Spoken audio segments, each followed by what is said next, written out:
वो वक्त बड़ा मतवाला था, वो काल बहुत जियाला था। उन भारत माँ के बच्चों ने पिया देश प्रेम का प्याला था।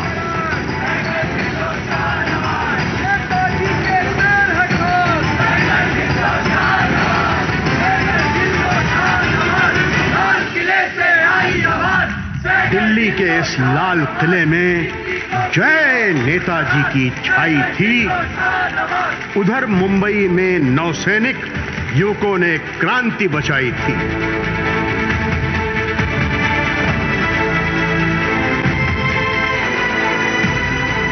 इस दोहरी चोट से अंग्रेजी सरकार बहुत घबराई थी और वॉइस रॉय वेविल ने मीटिंग एक खास बुलाई थी।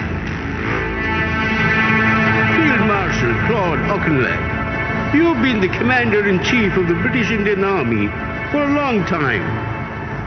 Now, help me answer a question from PM Clement Attlee.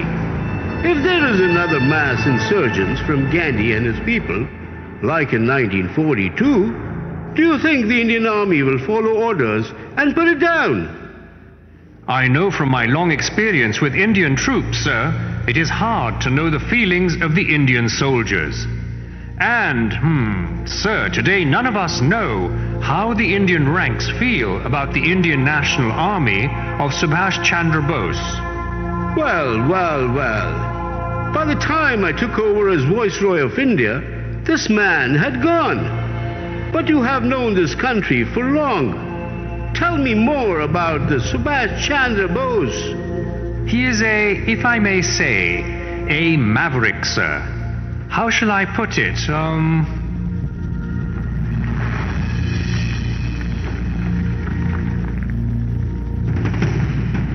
Cuttack में जन्मा था एक बालक, कलकत्ते में पला बढ़ा। छोटी उम्र में ही वो बच्चा करने लगा था काम बड़ा। जगी हृदय में आध्यात्मिकता, जैसे ही कुछ हुआ बड़ा, सत्य खोजने जीवन का छोड़ के घर था वो चल पड़ा।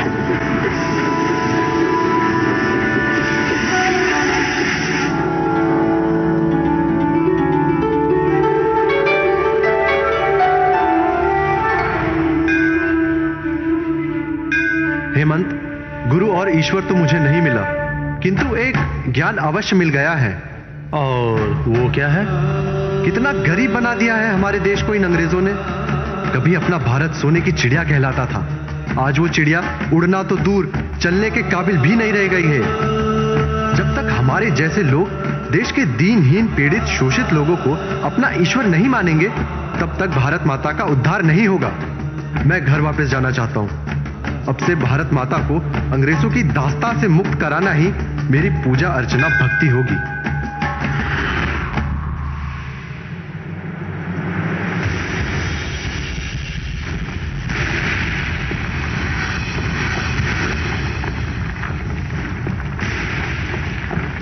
सुभाष, मैं खुश हूं कि तुमने अपनी तरह से दुनिया को देखा और कुछ नया सीखा। अब अगर अंग्रेजों से लड़ना है तो उन्हें समझना होगा अंदर से। उनकी भाषा, उनके तरीके, उनके झूठ फरेब सब समझने होंगे। इसीलिए मैं चाहता हूं कि तुम पढ़ाई करो और ICS बनने लंदन जाओ।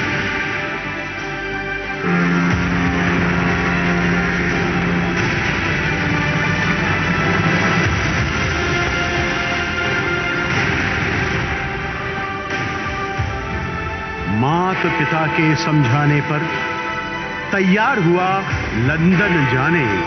वहां पहुंचकर ICS बन भारत अपने वापस आने। देश प्रेम पर जागा मन में, किसी तरह ना मन माने। प्रशासक बन भारत की सेवा होगी नहीं, था वो जाने। छोड़ अफसरी वापस लौटा, माना ना किसी के समझाने।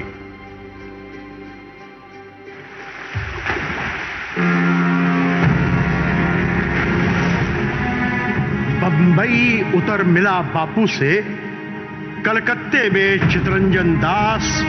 नए जोश से जुड़ा स्वराज से आती न गुलामी उसको रास।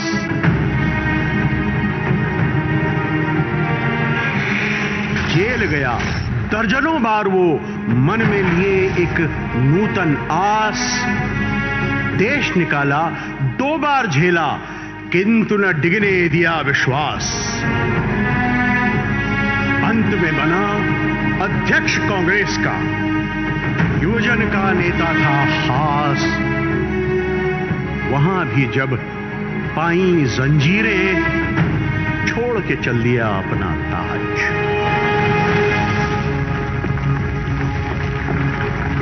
अहिंसा एक समय में बहुत अच्छा हथियार था, मैं मानता हूं, पर वो वक्त शांति का था। आज जब सारी दुनिया में जंग के नगाड़े बज रहे हैं, तो अहिंसा की बांसुरी कौन सुनेगा बापू? मुझे दुख है सुभाष, और तुम्हारी ऐसी बातों के कारण ही कांग्रेस ने तुम पर जो बैन लगाया है, मैं उसके साथ हूं। प्रथम विश्व युद्ध में भी आपने अंग्रेजों की मदद की थी बापू। बदले में हमें क्या मिला? रोलेट एक्ट और जलियांवाला बाग। इस बार भी अगर हम चूक गए तो शिकंजा इतना कस जाएगा कि हम सदियों तक गुलाम रहेंगे। ये चुप बैठने का समय नहीं है बापू। अगर तुम यही चाहते हो तो हमें अपने अलग अलग रास्तों पर चलना होगा। ऐसा क्यों कह रहे हैं बापू? क्या हमारी मंजिल एक नहीं है? आप मुझे इस तरह अलग नहीं कर सकते। तुम अलग नहीं हो, मेरे ही बिगड़े बेटे हो सुभाष। अब जबकि हमारे रास्ते अलग हो चुके हैं, तो भी मेरे दिल में तुम्हारे लिए प्यार कम नहीं हुआ है। बापू, आप ही ने कभी कहा था, अगर तुम अकेले छूट जाओ और सत्य तुम्हारे साथ हो तो आगे बढ़ने से मत डरना। मैं तुम्हारे तरीकों से सहमत नहीं हूं सुभाष, किंतु अगर तुमने अपने तरीके से भारत को स्वतंत्र कर लिया तो देखना, सबसे पहले मैं ही तुम्हारी पीठ थपथपाने आऊंगा। तो मुझे आशीर्वाद दीजिए बापू कि मुझे अपने मार्ग पर सफलता मिले। যদি তোর ডাক শুনতে কেউ না আসে তবে একলা চলো রে। যদি তোর ডাক শুনে কেউ না আসে তবে একলা চলো রে।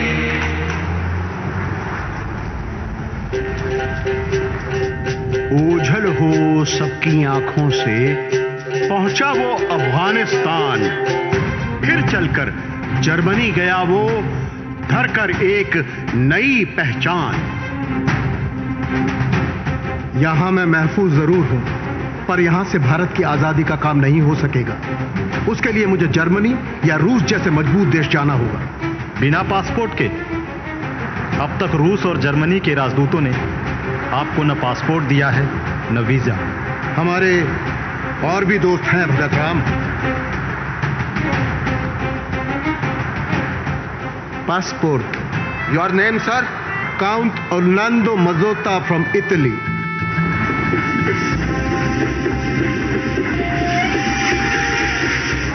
किंतु रूस में मिली विमुखता, झेल न सकता था इंसान। बिना रुके आगे चल दिया, पाना था देश का उसे सम्मान।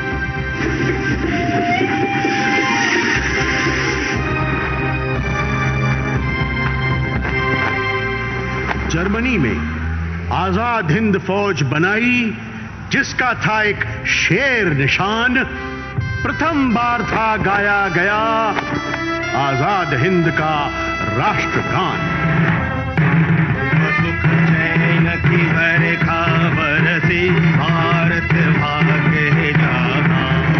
पंजाब सिंध गुजरात मराठा, द्राविड़ उत्कल बंगा।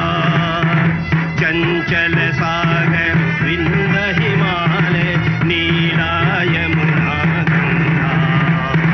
तेरे नित्य गुण गाए, तुझसे जीवन पाए। सब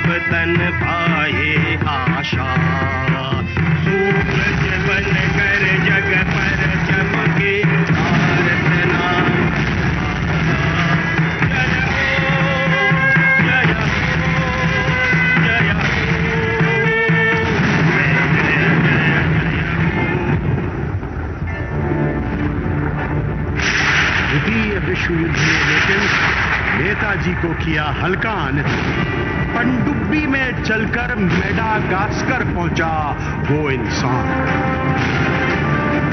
वहां उफनता सागर चीर, नाव बदलना न था आसान, किंतु निडर नर कब डरते हैं, पहुंचा वीर वो अब जापान। आ गए है नाच जिस पे हिंद को वो शान हिंद आ गए। सुभाष जी वो शान हिंद। सिंगापुर में नेताजी ने थामी आईएनए की कमान, आजाद हिंद सरकार बनाई, हिंद को दिया नया सम्मान। आ गए है नाच जिस पे हिंद को शान हिंद आ गए। सुभाष जी आईएनए को संग लिए मैं अब तो दिल्ली और बढ़ूंगा। लाल किले पर चढ़े तिरंगा, अब तभी मैं दम लूंगा। कोई जरूरत समराई सा अपने प्राणों की बलि दूंगा। तुम मुझे खून दो, मैं तुम्हें आजादी दूंगा। कदम कदम बढ़ाए जा, खुशी के गीत गाए जा, ये जिंदगी है कौम की, तू कौम पे लुटाए जा। कदम कदम बढ़ाए जा, खुशी के गीत गाए जा, ये जिंदगी है कौम की, तू कौम पे। बना के आजाद हिंद हुकूमत, ब्रिटेन पे छेड़ी बड़ी लड़ाई, दुनिया भर के 9 मुल्कों से भारत को मान्यता भी दिलवाई। What sir? जनाना ब्रिगेड, औरतों की फौजी टुकड़ी, और क्या? ओह, मगर ऐसा तो पूरी दुनिया में कभी नहीं हुआ है सर। हुआ है। तुमने झांसी की रानी लक्ष्मीबाई का नाम नहीं सुना है क्या? या मंगलुरु की अब्बक्का का, या कित्तूर की चन्नम्मा का, या लखनऊ की बेगम हजरत महल का? जी सुना है। और मैं चाहता हूं डॉक्टर लक्ष्मी कि तुम आईएनए की महिला ब्रिगेड की कमान संभालो। पर नेताजी, औरतें जंग में क्या करेंगी? लड़ेंगी फ्रंट पर, और क्या? नेताजी, मैं इंडियन इंडिपेंडेंस लीग में औरतों का काम देखती हूँ और साथ में अस्पताल भी चलाती हूँ। आप मुझे मेडिकल कोर का काम दे दीजिए, वो काम औरतों के लिए ठीक है। पर मेरा मानना है डॉक्टर लक्ष्मी कि दुनिया का कोई ऐसा काम नहीं है जो औरतें नहीं कर सकती। इस जंग में फ्लोरेंस नाइटिंगेल बन के काम नहीं चलेगा, तुम्हें जोन ऑफ आर्क बनना होगा। पर मुझे फौज के तौर तरीके कहाँ आते हैं सर? तो सीख जाओगी। तुम में वो हिम्मत और हौसला है कि तुम आईएनए की औरतों की ब्रिगेड को खड़ा कर सको, जिसका नाम होगा रानी झांसी ब्रिगेड। वैसे भी लक्ष्मीबाई के नाम पर बनी पलटन खुद लक्ष्मी संभाले तो अच्छा होगा ना? जय हिंद सर। जय हिंद।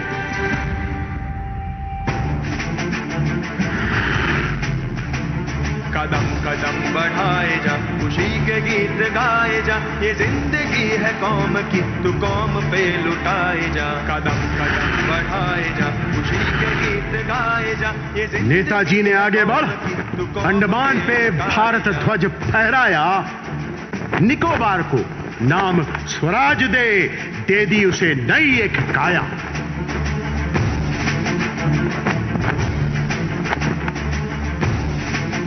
आईएनए ने मोइरांग मणिपुर में तिरंगा था लहराया, इरावड़ी नद पोपा पर्वत मैंडले में शत्रु को चकराया। राष्ट्रपिता की दे उपाधि गांधी बापू का मान बढ़ाया।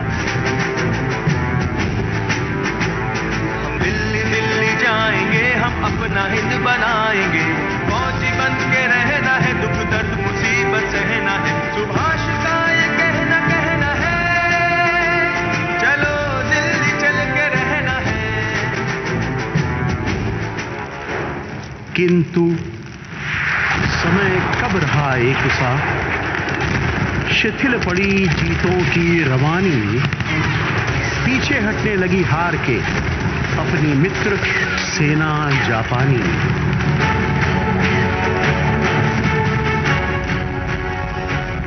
विश्व युद्ध में अणुबम ने हस्ती कर दी सारी कहानी, नेताजी की आईएनए ने झेली अनेकानेक ही हानि। नेताजी की आईएनए ने झेली अनेकानेक ही हानि, पर नेताजी सुभाष बोस ने हार अभी तक थी ना मानी। चले रूस की ओर जहाज से नई नीति की ओर।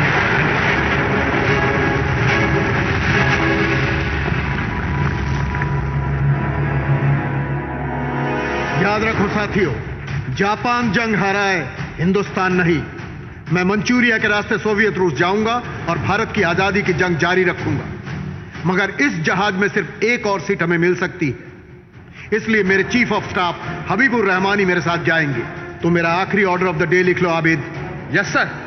साथियों, आज परीक्षा की इस घड़ी में 38 करोड़ हिंदुस्तानियों की नजरें जवाब के लिए हमारी तरफ टिकी हुई है। ऐसे वक्त में यह जरूरी है कि हम हिंदुस्तान की आजादी में अपने अकीदे को कमजोर ना पड़ने दें।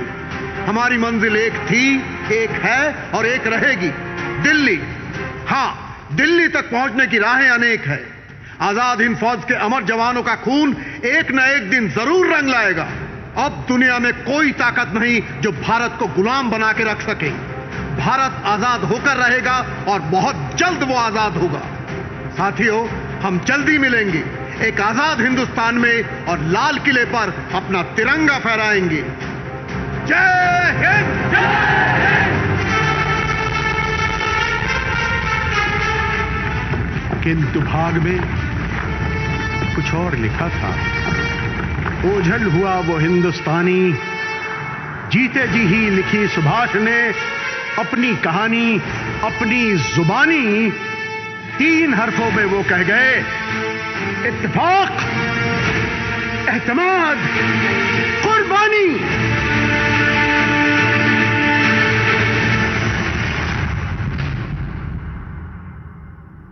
Major general Shahnawaz Khan, colonel Prem Sahgal और लेफ्टिनेंट गुरबख्श सिंह डिलन, आप तीनों एक समय पर बरतानी फौज के सिपाही थे, पर फिर आपने अपने रेजिमेंट को धोखा देकर देश से गद्दारी की, किंग एम्परर से दगा करने का काम किया और तीनों पर अपने ही देश के सम्राट के खिलाफ युद्ध छेड़ने का आरोप है।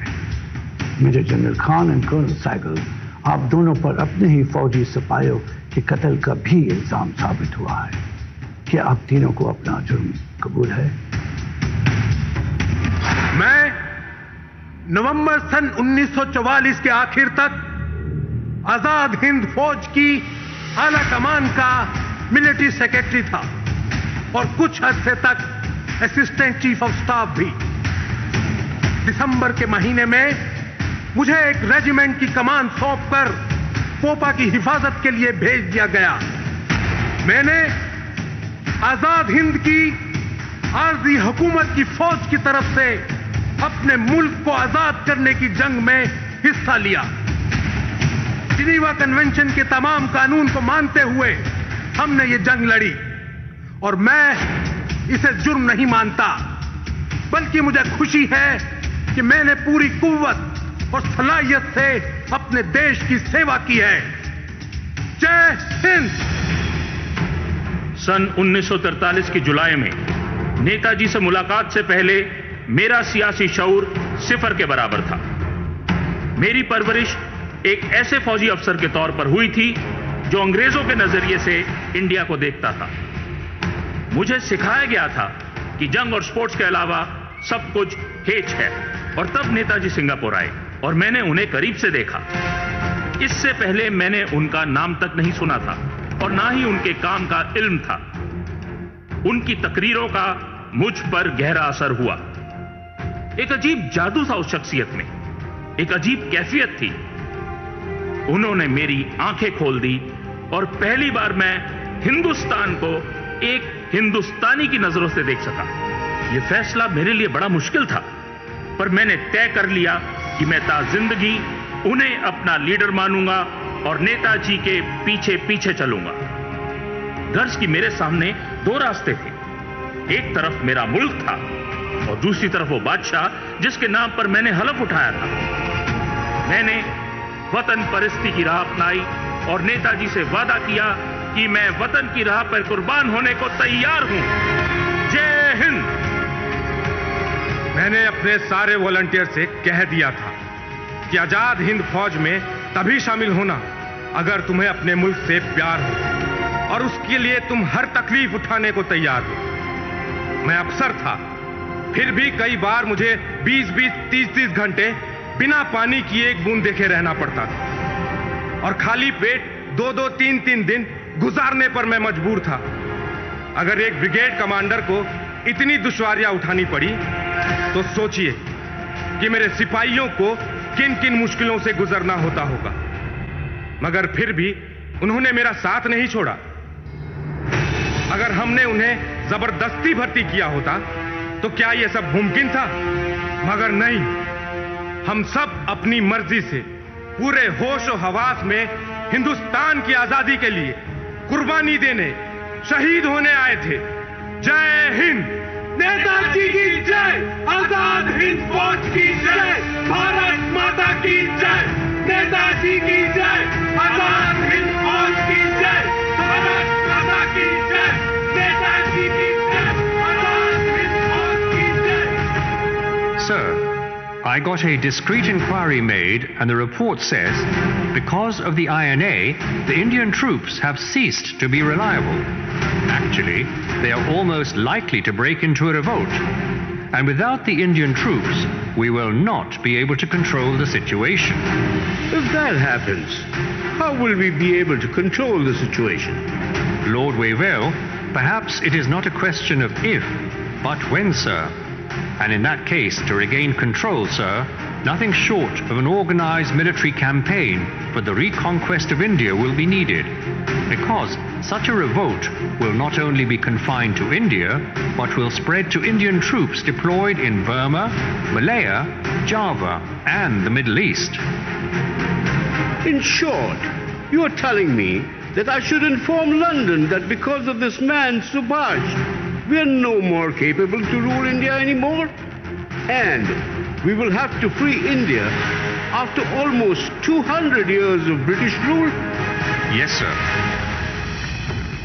वो व्यक्ति नहीं, इतिहास पुरुष था। देश पे होम दी उसने जवानी, बदला भारत भाग्य को उसने, हिम्मत थी उसकी चट्टानी। नेताजी सुभाष बोस की ना भूलेगा देश कहानी। कर्तव्य पथ पर करे नमन, जहां खड़ा है वो सेनानी। तू कौम पे लुटाए जा।